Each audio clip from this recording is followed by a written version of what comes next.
compartir algo que sí ha estado en mi corazón. De hecho, se lo he estado comentando.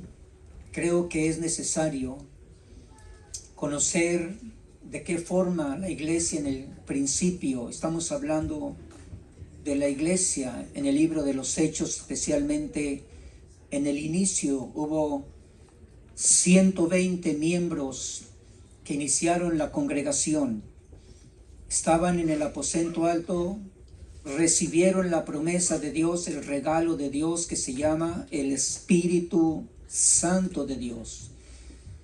Y eso provocó que se comenzara a dar testimonio no solamente en la nación de Israel y en ese día de Pentecostés, donde dice la Escritura que había también israelitas que llegaron en ese tiempo por la fiesta, que era una de las fiestas principales, y donde la nación de Israel, si estaban en otros lugares, eran llamados, eran convocados para que pudieran asistir. Había personas también de otras regiones, de otras naciones, y dice que había judíos, como también había personas que se habían convertido, se habían vuelto también a la creencia de los judíos. Y ese día del Pentecostés comenzó algo que hoy vamos a recordar. El propósito de haber sido llenos del Espíritu Santo de Dios. Jesús dijo, una vez que sean llenos, también van a ser llenos de poder.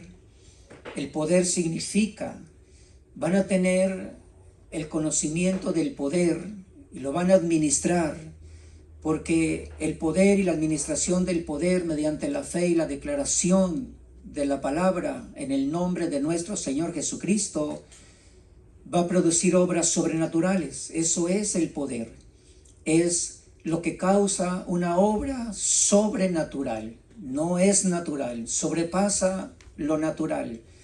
Y Jesús les dijo, van a ser llenos del Espíritu Santo y también ustedes van a administrar el poder. Así que no podían ellos administrar, no podían hablar o declarar palabras sin que el Espíritu Santo de Dios los estuviera dirigiendo. Alguna vez llegó la noticia de la conducta de un muchacho que estaba haciendo la obra de evangelismo. Y mientras estaban predicando la palabra y hablando de Jesucristo y la oportunidad de Dios hacia los no creyentes, se acercó una persona a este joven y dice, bueno, tú estás predicando que Dios hace milagros. Y le dijo, pues yo necesito un milagro del Señor. Y este muchacho muy apresuradamente le dijo, pues en este momento Dios va a hacer un milagro con tu vida. Él oró y dijo, Padre, este hombre necesita un milagro, una obra sobrenatural, y te pido en el nombre de Jesús que sea hecho. Y no sucedió nada. Entonces es muy importante que tengamos nosotros el conocimiento y esa relación íntima con la presencia del Espíritu Santo, porque es por Él que nosotros vamos a ser capacitados para la administración de ese poder. No es un juguete que entrega el Padre a su Hijo para ver qué hace, para ver si lo cuida, para ver si lo usa, para ver si le dura. No es el poder para eso. Estamos hablando de cosas sagradas, cosas que no están relacionadas ni con el culto de idolatría ni religión.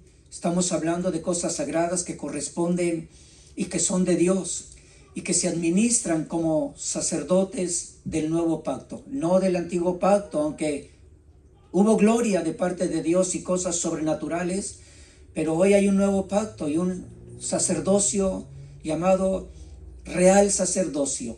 En Cristo Jesús hay un nuevo sacerdocio. Y una de las cosas por las cuales el Señor los llenó del Espíritu Santo, ya hablamos una parte de ese proceso para la restauración de los que estaban con miedo, los que estaban en incredulidad, los que tenían conversaciones donde no creían en la resurrección de Jesucristo. Jesús restauró, unió y los envió a esos 120 bendecidos, porque los bendijo antes de ser llevado al cielo, pero también con instrucciones, de las cuales le acabo yo de hablar algunas de ellas. ¿Cuál era ese propósito de parte del Señor nuestro Dios y de nuestro Señor Jesucristo? Lo que llamamos la ordenanza de ir y predicar el evangelio a toda criatura. Así que cuando los 120 fueron llenos del Espíritu Santo, se comenzó a dar un testimonio delante del pueblo. En los que estaban ahí, dice que estaban reunidos de diferentes naciones, pero los que no eran judíos eran prosélitos. Había muchos judíos, pero había muchos convertidos al judaísmo. Prosélito significa convertidos al judaísmo. Y es interesante poder observar cómo dice que había de Mesopotamia, de Judea, de Capadocia, de Asia, de Egipto, de Roma, y había israelitas, pero también había de Creta y había árabes en ese comienzo. Así que usted tiene la idea de cómo es que cuando algunos interpretaron que estaban borrachos, otros interpretaron que era aquello y tenían la inquietud de saber qué significa esto. Estaban admirados, impresionados, sin una explicación. Otros estaban confundidos, otros se burlaban. Pero recuerde, había personas de diferentes naciones. Quiero que usted los cuente como por favor. Mesopotamia, Judea, Capadocia, Ponto, Asia. Estoy leyendo Hechos 2, versículo 9. Frigia, Panfilia, Egipto, de las regiones de Lidia, de Cirene, Roma, cretenses y árabes. Un número más o menos de 13 regiones, habitantes de esas 13 regiones. Y todos ellos son de las personas que escucharon el primer mensaje del apóstol Pedro. Recuerde que cuando él les dijo cómo fue el plan de Dios para el padecimiento, Jesús 3 días muerto en la tumba, pero también después la resurrección de nuestro Señor Jesucristo y la dignidad que el Padre le dio cuando lo exaltó, lo levantó de entre los muertos y Jesús regresó. Dice que lo estableció como el Mesías, el Hijo de Dios, y lo estableció como Señor. Cuando aquella multitud escuchó, recuerde, esa multitud era de esas 3 regiones, 13 regiones. Entonces, como que hay una multitud, hay un grupo de personas que dice, ya entendimos, como que ahora sí su corazón y su entendimiento y su conciencia se dieron cuenta del error y le pregunta, ¿qué hacemos? Y quiero decirle que aquellos 3,000 personas que fueron agregados a la iglesia eran de todas esas naciones. Algunos de ellos tuvieron que regresar, pero regresaron con la fe en nuestro Señor Jesucristo. Algunos de ellos regresaron también siendo bautizados en las aguas. Algunos de ellos pudieron haber estado ahí también aprendiendo parte de la doctrina de los apóstoles. Algunos de ellos se dieron cuenta de esa nueva vida en Cristo Jesús, porque la doctrina de los apóstoles, que fue la doctrina de nuestro Señor Jesucristo, los dirigió a entender lo que era una asamblea, lo que era parte de la iglesia de nuestro Señor Jesucristo. Ellos aprendieron lo que era la generosidad, aprendieron a recibir porque algunos de ellos necesitaban recibir, otros aprendieron a dar porque tenían, y se colaboraba para suplir esa necesidad de algunos que estaban ahí, que iban a regresar a los lugares de origen, pero ya regresaron con conocimiento del Evangelio, que es una manifestación del poder de Dios que salva, que restaura y que rescata. Algo sucedió en su vida, siendo de una nación diferente a la de los demás.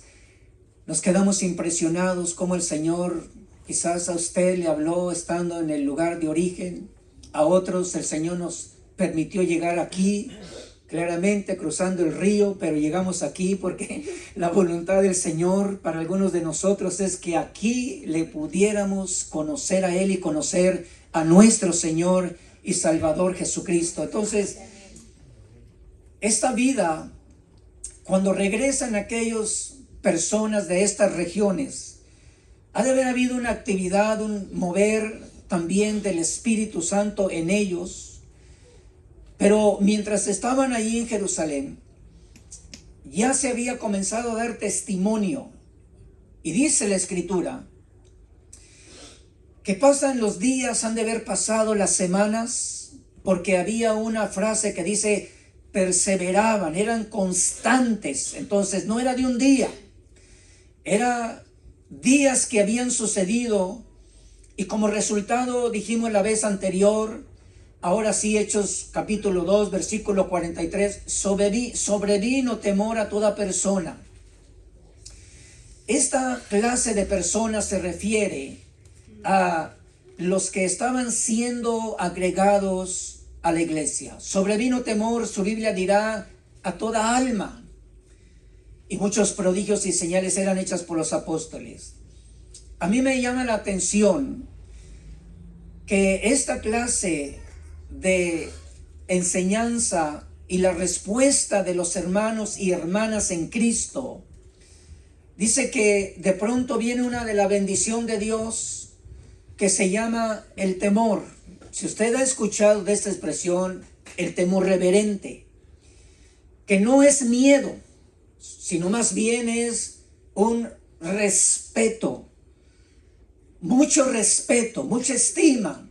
Es la vida del ser humano participando de un pensamiento, de un sentimiento, de una emoción, de una realidad. Ahora ellos se dan cuenta que son muy respetuosos, tienen en mucha estima, en mucho aprecio esa forma de vida, la manera en la que el Señor los está llevando. Y viene ese temor reverente o esa reverencia, y los hermanos pasan a una conducta en la cual dice la Escritura, todos los que habían creído tenían todas las cosas en común. Compartían, dice, con todos según la necesidad de cada uno, continuaban unánimes en el templo y partían el pan en los hogares, comían juntos con alegría y sencillez de corazón. Y quiero que observe esta parte: alabando a Dios y hallando favor con todo el pueblo. Hallando favor con todo el pueblo. Le voy a explicar una de las ideas que se da en algunas versiones y en lo que el diccionario nos enseña acerca de hallar favor con todo el pueblo. Yo no sé si usted es una persona cuando en algunas ocasiones nosotros entendemos lo que es hacer un favor, pero todavía la frase no es nada más favor, es hallar favor con todo un pueblo. La iglesia estaba dando un testimonio y de pronto en el pueblo sucede esto: la iglesia haya favor con todo el pueblo. Yo le decía que si usted alguna vez ha utilizado la expresión hágame favor, ¿verdad? En algunas ocasiones se responde a las personas cuando una persona está como diciendo algo y no le creo. Entonces uno dice, en lugar de decir no le creo nada, a veces las personas en lugar de decir no le creo, dice hágame favor. Usted piensa que yo le voy a creer, por ejemplo, ¿verdad? Hágame favor, no me diga que usted puede hacer estas cosas grandes. Es como como que no le creo. Esa idea nos ayuda un poquito nada más para poder entender esta frase que no es muy fácil para algunos de nosotros, pero ¿Qué significa en nuestro tiempo hallar favor con todo el pueblo? Pueblo se refiere a toda la gente. Recuerde que había creyentes, es cierto, pero había también un pueblo que no era pueblo de Dios, sino que eran gentiles, que eran israelitas, pero que no eran creyentes. Un pueblo que no era creyente. Así que esa forma de vida, esas acciones que para nosotros debemos de pensar si las estamos experimentando, porque aquí encontramos que esta forma de vida es lo que va a hacer que algunos de nosotros, que la iglesia, halle gracia delante de todo el pueblo. Otra expresión, hallar favor, significa que la iglesia va a tener la expresión del respeto del pueblo. Y otra expresión significa que la iglesia va a tener también de parte del pueblo una respuesta de admiración. Así que hallar favor delante del pueblo significa nos van a tener respeto.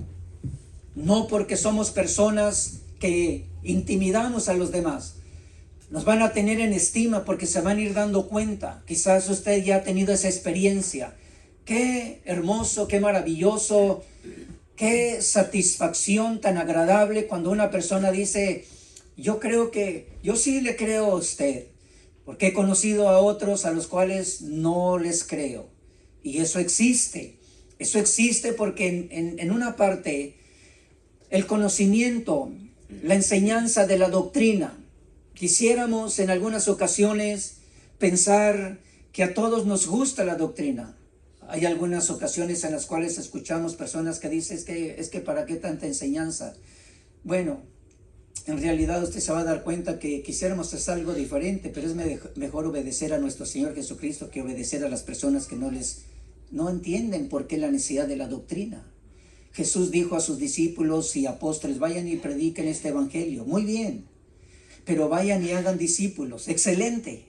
Entonces aquí también no quisiéramos hacer algo diferente a la ordenanza de nuestro Señor Jesucristo, porque estaríamos entonces tratando de edificar a alguien en las personas cuando el Señor Jesús establece. Hay un fundamento. Se declara por medio del evangelio, se declara por la persona y la persona de nuestro Señor Jesucristo, pero el crecimiento viene como resultado de la doctrina. Bien, cuando usted ve el resultado de la perseverancia, de ser constantes, cuando nosotros nos damos cuenta de que esa enseñanza y el testimonio de las personas que verdaderamente creyeron y recibieron la palabra, el resultado fue una transformación que no quedó nada más en el lugar donde alguien ahí quizás pudo haber sido la parte en algún lugar cercano quizás al atrio de aquel templo, porque había muchísimas personas. Pensamos que incluso el aposento alto estaba cerca de los atrios del templo, porque no estaban dentro del templo, estaban en los atrios del templo. Y pensamos en aquella multitud, pero aquellos verdaderamente que creyeron en el Señor Jesús y que estaban recibiendo la palabra y que después se contempla perseverando. Algunas personas de pronto dirán, usted quizás no entiende, yo tengo muchas ocupaciones, todos tenemos ocupaciones. Pero si nosotros no entendemos la importancia de lo que es la perseverancia, hasta hoy quizás usted ha tenido la experiencia. Si usted no hubiera sido perseverante, quizás usted no conserva su trabajo. Si nuestros hijos no hubieran sido perseverantes, quizás ya el 5º grado, 6º grado ya comienzan a decir, ya no quiero la escuela, I don't like it. No me gusta la escuela, I'm sorry, usted necesita ser perseverante, ¿verdad? No es muy fácil en algunas ocasiones y otras cosas después afectan y le preocupan a los jóvenes, especialmente cuando de pronto dices que quiero mejor darme unas vacaciones. Se las va a dar cuando ya termine su educación, cuando ya se gradúe, entonces va a tomar sus vacaciones, aunque a veces no les toca trabajar inmediatamente, ¿verdad? Pero si usted no hubiera sido perseverante, no tendría su negocio. Es así de simple. Si algunos de nosotros no hubiéramos sido perseverantes, en realidad con la ayuda del Señor, ahora con la ayuda del Señor y el consejo de la palabra del Señor, quizás no estaríamos unidos en matrimonio. Hay muchas cosas que cuando nosotros vemos las Sagradas Escrituras, el principio, la verdad de la perseverancia, de ser constantes, no siempre estaremos quizás felices, alegres, regocijando, remolineando, pero ¿la perseverancia en qué? No solamente en la doctrina, en el trato con las personas, porque ellos aprendieron a tener comunión con las personas. Hay algunos que describen la vida de otro creyente y dicen, mire, con esa persona ni se junte, porque mire cómo tiene esa cara. Bueno, yo le he dicho que, pues, ¿qué podemos hacer con nuestra cara? Pues ya no somos responsables de la cara que tenemos, pero sí de la cara que ponemos, ¿verdad? En las situaciones pero hay personas que dicen, mire la cara, mejor ni se junte. Pero si ni siquiera hemos comenzado a dialogar, a saludarnos, y menos a perseverar. En la perseverancia es cuando usted se da cuenta cómo es la persona, qué puede hacer, cómo es que puede evitar que tropiece. Conozco que si es recién convertido, si es débil o si es fuerte. Conozco que tiene algún celo porque es de otra nación, pero hay cosas en las que nos enfrentamos y el que adquiere sabiduría la aplica con su conducta, logra tener una amistad, logra tener una relación fraternal entre hermanos, y de pronto ya nos observamos sentados a la mesa, ¿verdad? Comiendo chile, comiendo atole, comiendo, hermanos, nos vamos acomodando. Lo que le quiero decir es lo siguiente. Hay una parte en la Escritura que yo se la quiero compartir. Creo que le va a gustar.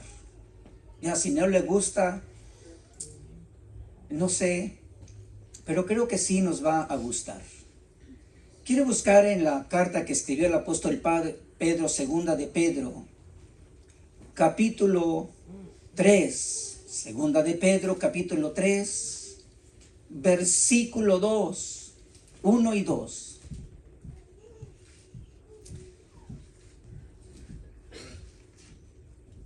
¿Lo tiene? Quiero que lo lea conmigo. Fíjese, por favor.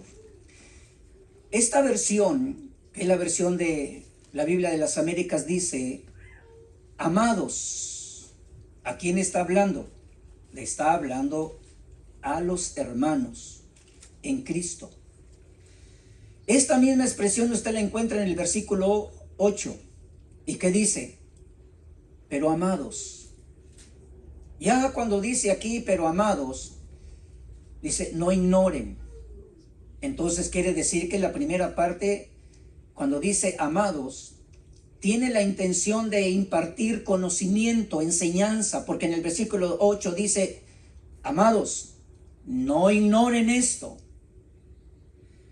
Luego, si usted lee en el versículo 14, por tanto, amados, puesto que aguardan o esperan estas cosas, procuren con diligencia ser hallados por Él en paz, sin mancha e irreprensibles. Esta frase de por tanto, amados, nos enseña que el conocimiento que usted y yo estamos aprendiendo se debe de guardar, se debe de tener como una esperanza de las cosas que están por suceder, y que con mucho cuidado nuestra conducta sea conservada en paz y sin mancha e irreprensible. Y quiero que lea el versículo 17 y otra vez dice, por tanto, amados, sabiendo de antemano, estén en guardia. La idea es, sean vigilantes para que no sean arrastrados por el error de hombres libertinos. ¿Qué significa la palabra libertinos? Una idea significa es sin principios de conducta moral. Así que tenemos la idea de cómo es la vida de los amados de Dios y de las hijas amadas de Dios.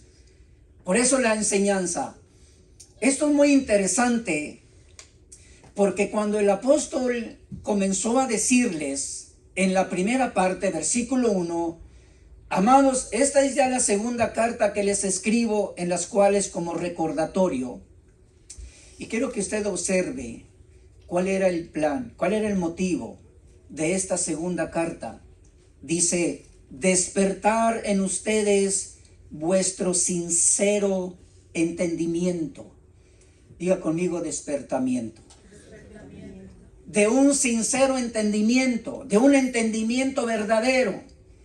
El conocimiento, cuando se logra entender con la ayuda del Espíritu Santo, y en ocasiones con la ayuda del predicador, del maestro, del apóstol, del profeta, del evangelista o de otro miembro en la congregación, cuando también se puede explicar, y con la ayuda del Espíritu Santo, cuando recibimos entendimiento de lo que oímos, entonces se despierta, se estimula, se aviva lo que se llama entendimiento. ¿Recuerda usted que Dios es Dios, que en alguna ocasión le dijo al profeta, y le dijo: dile a Israel que yo me agrado en que me entiendan y que me conozcan? Pues Dios quiere que usted y yo le entendamos. No sé si usted dice gloria a Dios. Gloria a Dios. Bueno, como que quizás esto le anime más. No sé si usted se da cuenta y se confirma que usted y yo somos muy amados de parte de Dios. Gloria a Dios. Quiero explicarle algo que también nos puede ayudar muchísimo. ¿Qué significa la palabra amados? Es una expresión que también se traduce en nuestro lenguaje como queridos amados, queridos amigos. Fíjese la expresión, la intención, el cuidado del apóstol Pedro. Queridos amigos, amados hermanos, en una expresión fraternal de amistad, queridos amigos. Yo aprendí hace años, porque hubo un hermano, algunos lo conocieron, el apóstol Víctor Garduño. Él era una persona que en ocasiones a mí me decía por nombre, José, y en otras ocasiones me decía amigo. En realidad, yo no había entendido, entendía un poco, pero me vino la inquietud de estudiar el tema de la amistad. Y aprendí cosas tan valiosas, tan importantes, que creo que han dado fruto. Aprendí que el mismo Señor Jesucristo a sus discípulos en alguna ocasión les llamó amigos y les dio un ejemplo de relación fraternal. A mí me bendijo mucho. A mí me gusta hacer amistad. Le he dicho a mi esposa, le he dicho a mis hijos, y creo que aquí alguna vez le he dicho: ¿usted tiene amistades? ¿Tiene amigos? ¿Tiene amigas? Porque si tenemos hermanos, tenemos muchos hermanos, pero quizás tenga usted pocos amigos, o quizás no tenga ni una sola amiga. Qué interesante que ahora el apóstol Pedro, en esta expresión amados, ¿qué es la expresión de amados? Se relaciona con lo que es una expresión de afecto fraternal. Por eso es queridos amigos o amados amigos. Bien, para mí me bendijo mucho al estudiar y a pedirle, Señor, como que yo tenía esa necesidad, mi espíritu lo sabía, lo entendía, y el Señor me bendijo. También he conocido que hay diferentes clases de amistades. Unos sí son buenos amigos, otros son amigos solamente cuando en momentos de conveniencia. Unos son amigos en emergencias y unos son falsos amigos. Así que la Biblia enseña todo eso. Lo interesante de esto es que usted se da cuenta de que cada vez que el apóstol Pedro está diciendo amados, queridos amigos, nos habla de una enseñanza que al final nos dice: estén en guardia, sean vigilantes, protéjase, no sea que arrastrados por el error de hombres libertinos, Libertinos es sin principios morales, pero morales de conducta moral en cuanto a lo que es el diseño de Dios para la vida de sus hijos, de sus amados. El mundo habla de mucha característica de personas que tienen una conducta moral, que su vida refleja acciones, expresiones, educación.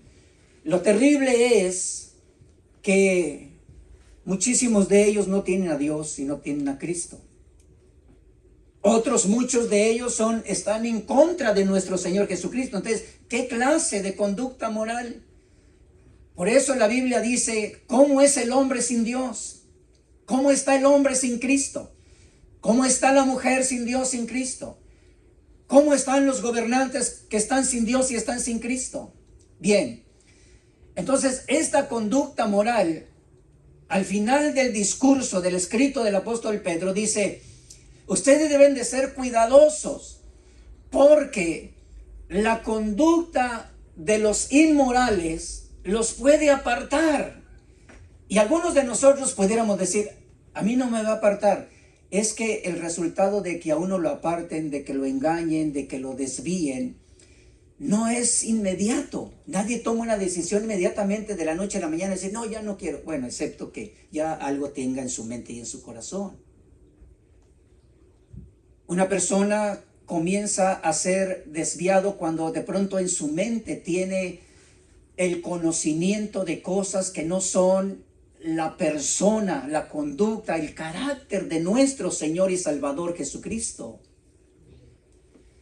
Por ejemplo, quizás usted puede tener la experiencia de una persona que le lastimó, que le ofendió.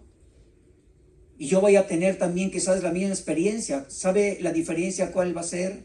La diferencia es que si usted tiene esa conducta moral de nuestro Señor Jesucristo, usted va a decir, sí me ofendió, sí me afectó, pero lo perdono en el nombre de Jesucristo.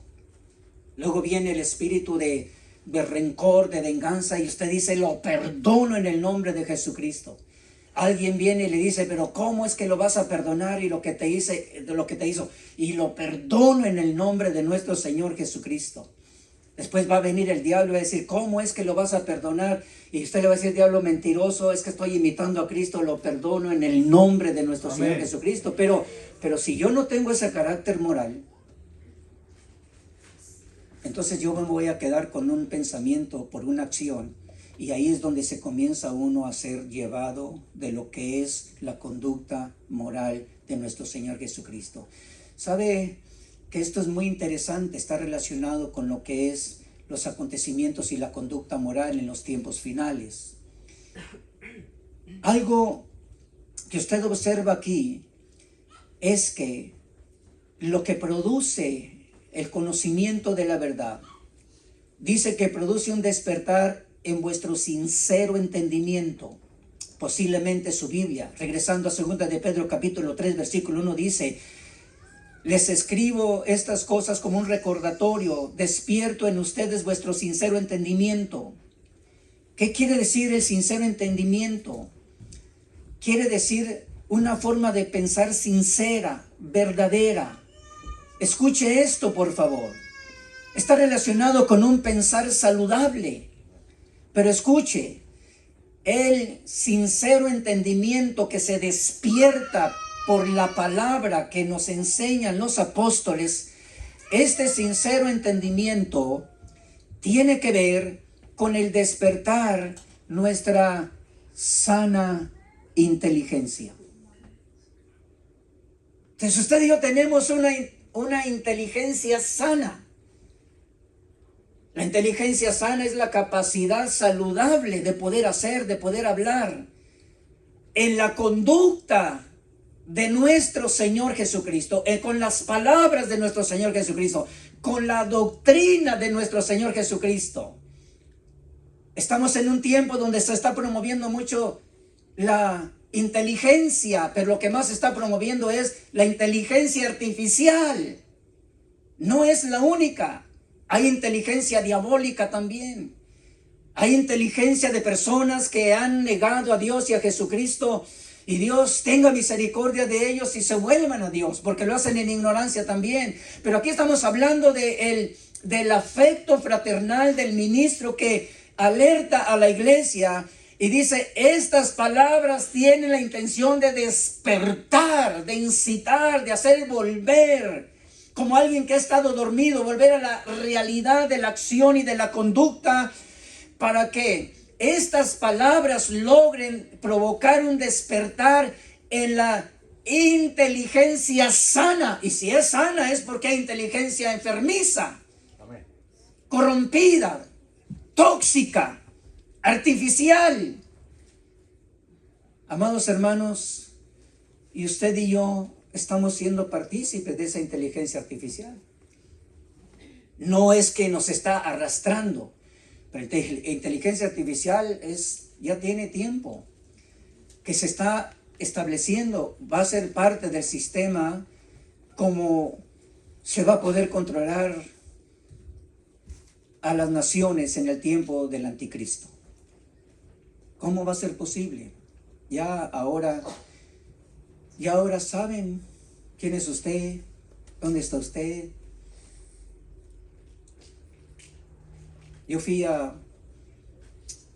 me tocó ponerme a mí una vacuna del COVID, y aquí no lo había hecho, pero teníamos para hacer un viaje ministerial y nos dijeron, tienes un tiempo para que te den el crédito que se suspendió antes durante el COVID, y tienes un tiempo para utilizar ese crédito.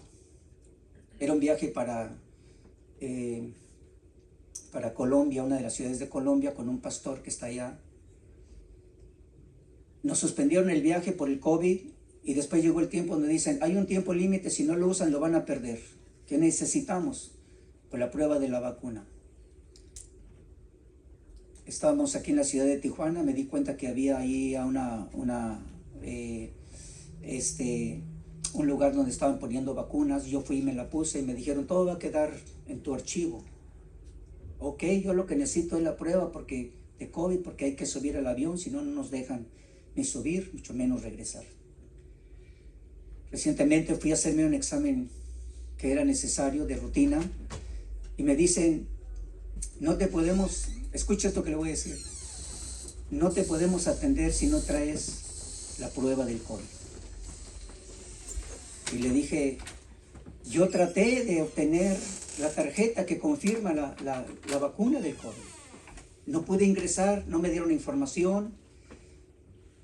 Y me dijo la persona, qué raro, porque hay un archivo en uno de los departamentos de salud de cada estado y de la nación, donde todos los que se pusieron la vacuna están registrados. Dijo, dame tu nombre. Le di mi nombre, mi apellido, una información que me dio, y después de minutos dice, tú no apareces aquí. Y yo no le dije, pues es que fui a Tijuana, no le dije, ¿verdad? Porque era una plática muy larga, pero ¿sabe qué me dijeron? Si no te la pones, no puedes recibir el servicio médico. ¿Sabe qué aprendí? El tiempo del establecimiento del sistema del anticristo, tú no vas, bueno, usted no, la gente no va a poder comprar, no va a poder vender, no va a recibir servicio médico si no se deja poner la marca.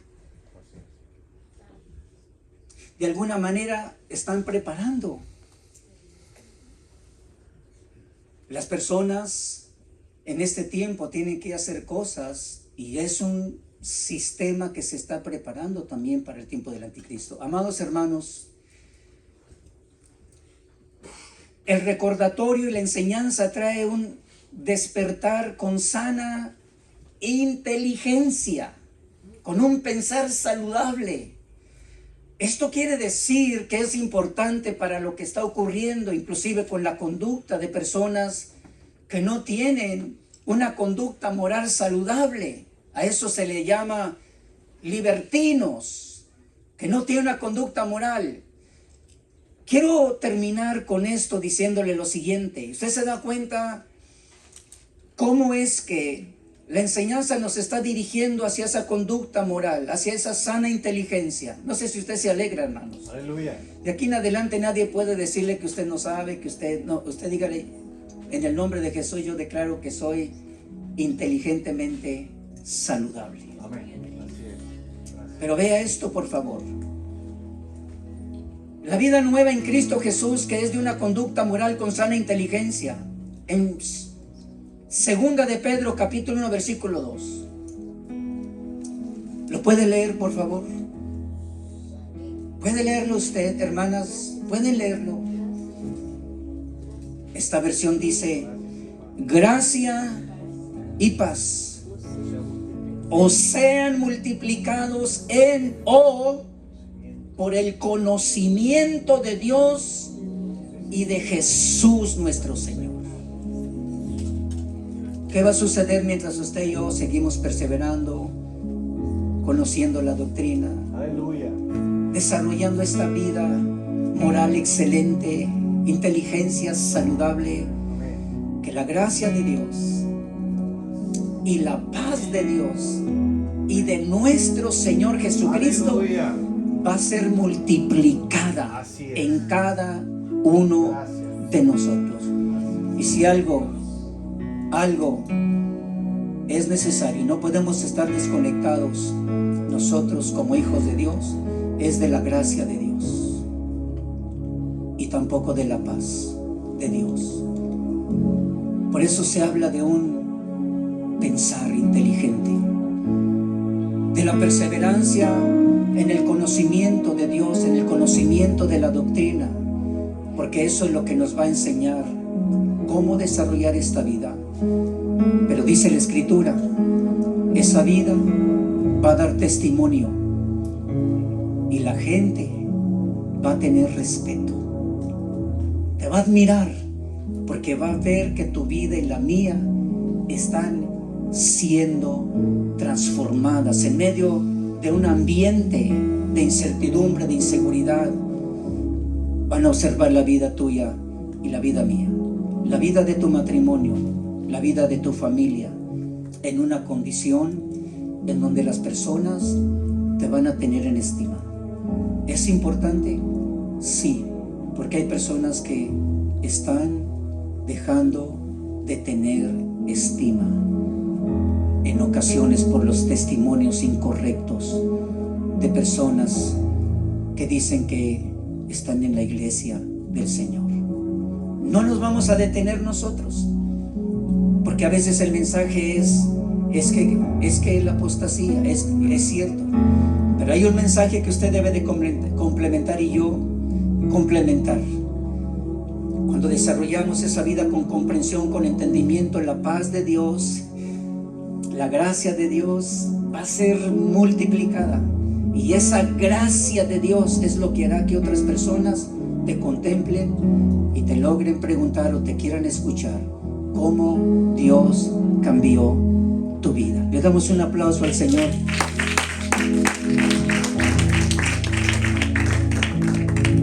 Quiere poner sus manos en su mente y decir: Señor, lo que tú me estás dando ha producido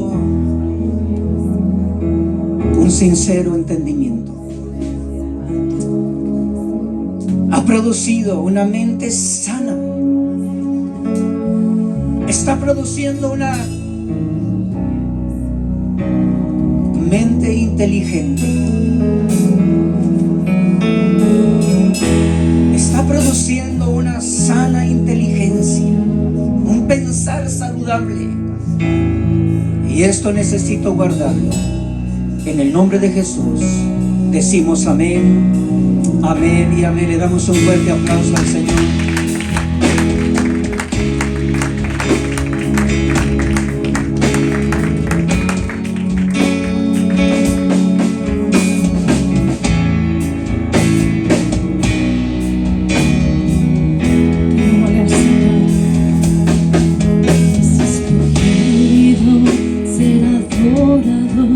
Sacerdote del Señor,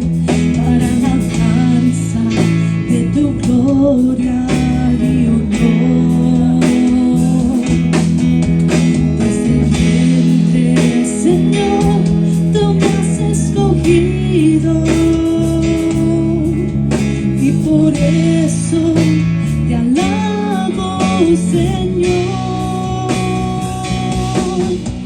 con mi vida.